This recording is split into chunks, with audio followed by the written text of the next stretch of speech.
Well, hello there, Retro PC Durham. It's Chris here with another video. We've got another machine here put together from donated parts.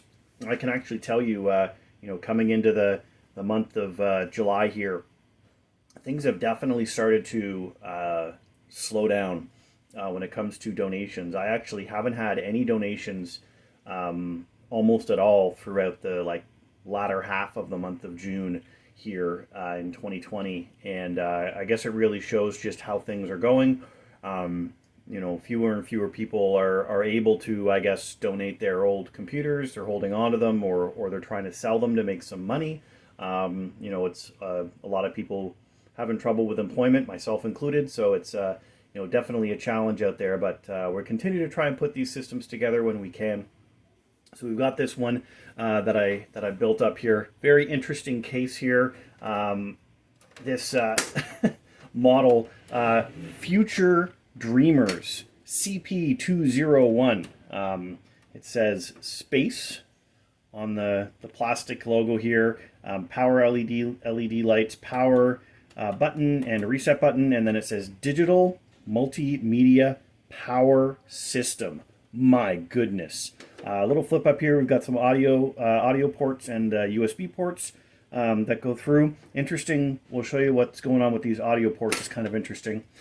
Floppy disk drive, and then I had free media bays here, so I installed on the front here a DVD-ROM drive and a CD burner that are kind of this matched pair, and they were this silvery bezel that I thought went well with this case that a lot of other cases might not go with. So we'll flip around to the back and I'll show you what's going on here at the back of the system. So we've got our standard power supply. This is, I believe, a 450 or 470 watt, 75 watt ATX power supply. We've got our system board here, keyboard, mouse, some old ports here. It does have the ability to support onboard graphics if available. So there's a VGA and a DVI port. We're not using any onboard graphics on this one. We're using a GPU. Wherever possible, I like to use a GPU, so we're not sharing any of the system memory for graphics. Networking, USB ports, and then you'll see here what's going on, this weirdness. So this cable actually is coming from the front of the system, and it's to plug in those front audio ports from the rear audio ports, which is, I honestly have never seen something like this before. And even this case came with one of the slot covers here has the little hole in it to support going through. I honestly have never seen something like this before. It's always either been something that would plug into a sound card in either the AC97 or the old style, I can't remember what the other style is called, connection. But this is really weird, having these actual audio analog connectors that would be plugging into the speaker and microphone ports on the motherboard itself. So very interesting. And then you'll see here we've got the graphics adapter here that we're plugging into. So this is an ATI, I think 50 something 5000 series. It's an older series, and it's got DVI, HDMI, and VGA outputs, so modern outputs at least to be able to plug into. Let's open it up and take a look. We've got these nice thumb screws here. They are metal thumb screws, but they do have these plastic caps on them. And I noticed these ones are actually a thicker type of screw on this case than a standard case screw. So I guess kind of unique there. So we'll take off this and we'll move around and we will show what's inside the box. All right, so again, as I mentioned, we've got the power supply here. This MIOS, never heard of it before.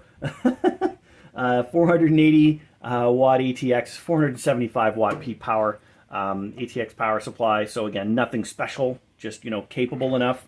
Our media drives, floppy drive, brand new. Well, I wouldn't say, yeah, brand new. It was brand new in bag. I still have the foil here.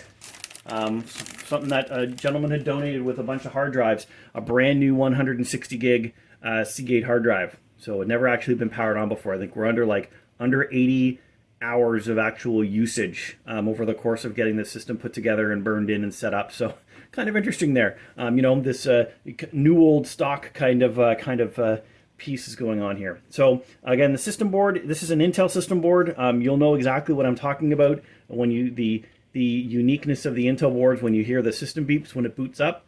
Something that's kind of unique to Intel boards. Stock cooler capability here, and memory installed, and then the graphics card, which again is a 5770 with I believe a gig of RAM. So nothing super special, but actually, I've mentioned a bunch of times, these are my favorite age of systems to be able to put together for these donor machines, because they're fully capable of handling any modern standard desktop computing capability, right? So getting online, internet, YouTube in 1080p, desktop publishing work, but also maybe capable of doing some minor gaming, right? You want to play some Minecraft on this, or some Roblox, or some older games. This will be able to handle that fully without any limitations. So great for that home computer, for someone who needs to have a home computer for whatever they're doing, and their kids are going to be doing homeschool, whatever it's going to be, fully capable of doing that type of stuff. So yeah, I'm going to put the case cover back on here, and we will get this puppy booted up and take a look at how she runs Windows.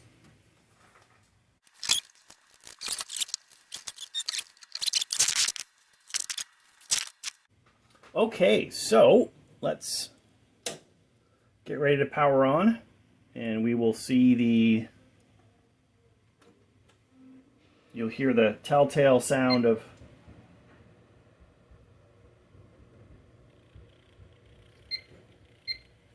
an Intel system board doing those system beeps.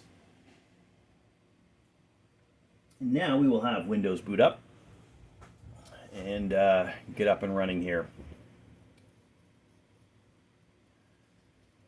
Even though it's running on a spinning disk, doesn't take too long for Windows to get itself booted up and ready to go, which is good. All right, so while all the rest of the Windows services are getting themselves started up, we will open up hardware info. I will be able to run the 64-bit version of hardware info because we are running the normal 64-bit version of Windows 10 Home Edition on this particular machine. We'll get our warning about accessing whatnot, and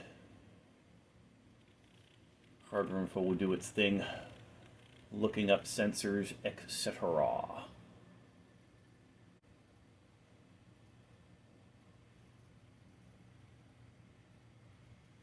Okay, here we go. We'll close this off, and we'll just take a look at the base specs here. So again, what we've got installed here, Intel Pentium dual-core E5400 processor. This is a dual-core, non-hyper-threaded, 2.7 gigahertz processor of the Wolfdale line. So pretty decent in terms of standard processing power, and again has all the stuff you really need to have basically to be able to get Windows 10 running properly, which is good. We've got this ATI Radeon HD 5770 video card, so it's got a gig of GDDR5 SD RAM.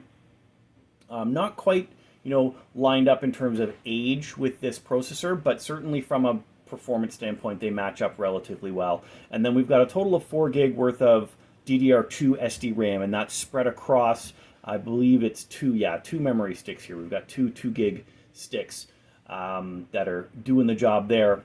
And then we've got this hard drive here, which I wanted to show off here. We'll open up the information on this, and found it kind of interesting that we are at, where's my power on hours? Yeah, 76, I think if I'm reading that correctly, 76 hours of use is all this has had as a hard drive. So whoever's going to get this machine is going to have a hard drive that hopefully is never going to cause them any problems for as long as they're going to use this machine before they need something more powerful and more capable. So happy with that. And of course, the system, you know, from an upgradability standpoint, could certainly do more. I believe the system board supports up to 8 gig of RAM, and then you could certainly put a more powerful graphics adapter in there if you wanted to. I'm not sure, and I think this board supports some overclocking as well. I haven't bothered doing that, obviously, because I don't have the right cooling stuff on here and don't want to, you know, mess around with that for someone using for a basic machine. But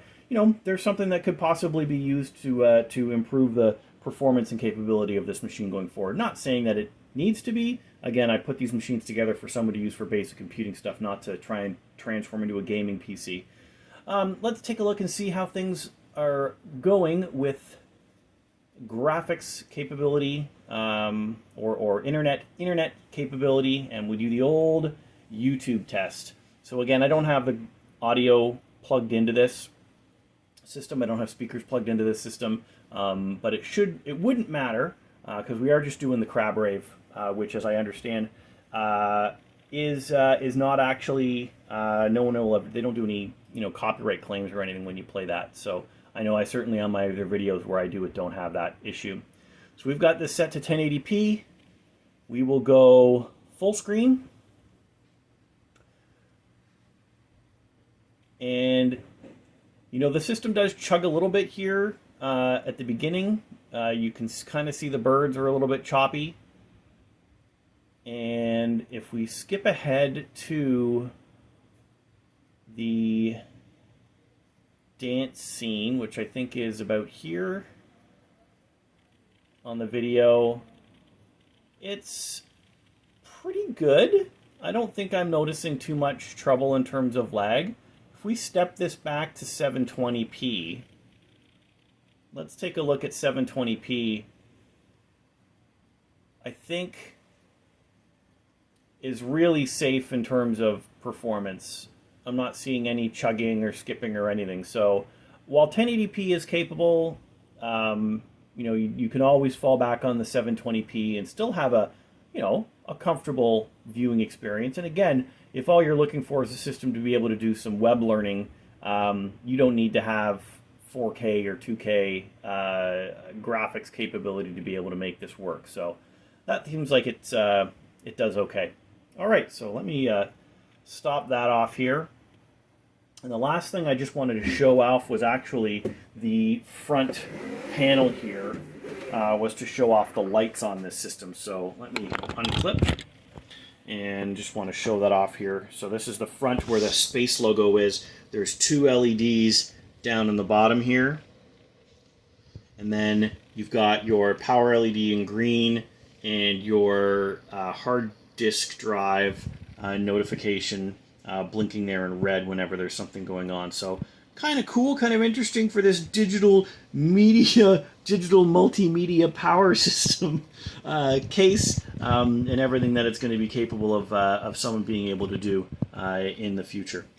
Hope you enjoy hanging out and checking out these videos. Again, I'm going to keep trying to do these once a week as I have systems available. As I mentioned, you know, things kind of seem like they're starting to dry up with the donation pool, but we're going to keep trying at these anyway. So thanks again for hanging out with me and checking out this video. Really appreciate it. Hope you're staying safe and staying healthy, and we will catch you in the next one.